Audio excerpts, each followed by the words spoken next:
নির্বাচনের প্রতিশ্রুতির অংশ হিসাবে অনেক প্রার্থীরাই নানা রকম প্রতিশ্রুতি দিয়ে থাকে। এই সমস্ত প্রতিশ্রুতির বেশিরভাগই পূরণ করা হয় না।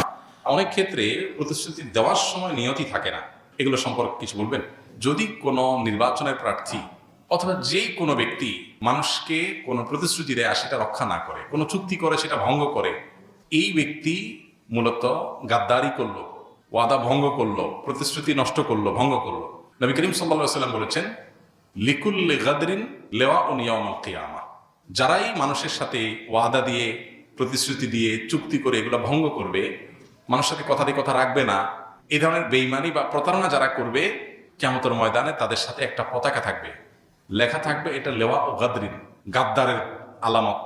এবং নবী সাল্লাল্লাহু আলাইহি ওয়াসাল্লাম বলেছেন হাদিসে যে ওয়ায়ুরফাউ লাহু বিকাদরি গাদরি, যার গাদ্দারি যত বড় হবে তার গাদ্দারির পতাকাও তত উঁচা হবে। তার মানে একজন ব্যক্তিগত পর্যায়ে কারোর সাথে গাদ্দারি করেছেন, ওয়াদা রক্ষা করেন নাই, চুক্তি করে ভঙ্গ করেছেন, বেঈমানি করেছেন, এই লোকটার পতাকার সাইজ যা হবে, একজন জনপ্রতিনিধি হওয়ার জন্য প্রার্থী হয়ে তিনি যদি মিথ্যা ওয়াদা দেন বা জাতীয় লেভেলের যে মিথ্যা প্রতিশ্রুতি মানুষ করে দেয়, যেটা করবে না সে এটাই বলতেছে বলে যদি ধোঁকা দেয় মানুষকে, তাহলে সে তার পতাকার সাইজ হবে যত মানুষকে ধোঁকা দিয়েছে তার অনুপাত হারে। খুব ভয়ঙ্কর একটা ব্যাপার।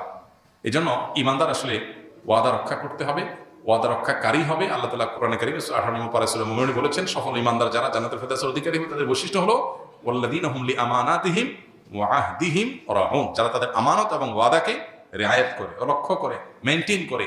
ইমানদার এক কথার মানুষ, সেটা রক্ষা করে। অতএব মিথ্যা প্রতিশ্রুতি এবং দুই নম্বরই কথা একজন ইমানদার বলতে পারে না, সে থেকে আমাদের বেঁচে থাকতে হবে এবং সর্বোচ্চ চেষ্টা করতে হবে। আমাদের তৌফিক দান করুন। ইসলাম ধর্মে কতটুকু জ্ঞান অর্জন করা জরুরি এবং ফরজ? একজন মুসলমানের জন্য কতটুকু জ্ঞান অর্জন করা ফরজ? আমাদের একটা বই অনেক আগে থেকে আমরা ঘোষণা দিয়েছি, লেখার কাজ চলতেছে, গত কয়েক মাস যাবত রাত দিন এটার কাজ করতেছি আলহামদুলিল্লাহ। ইসলামের অপরিহার্য জ্ঞান অথবা এতটুকু জানতেই হবে। ইনশাআল্লাহ বইয়ের প্রথম পার্ট ঈমান অধ্যায়টা ইনশাআল্লাহ আমরা হয়তো রমজানে মানুষের হাতে পৌঁছাতে পারবো। সেখানে আমরা এই সম্পর্কে বিস্তারিত লিখছি। আমি শুধু সামারি বলছি।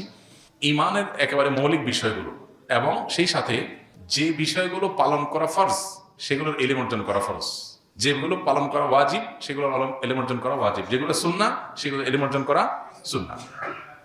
সুন্নতের ইলম অর্জন করা ফরজ না, আবার ফরজের ইলম অর্জন করা সুন্নাহ না।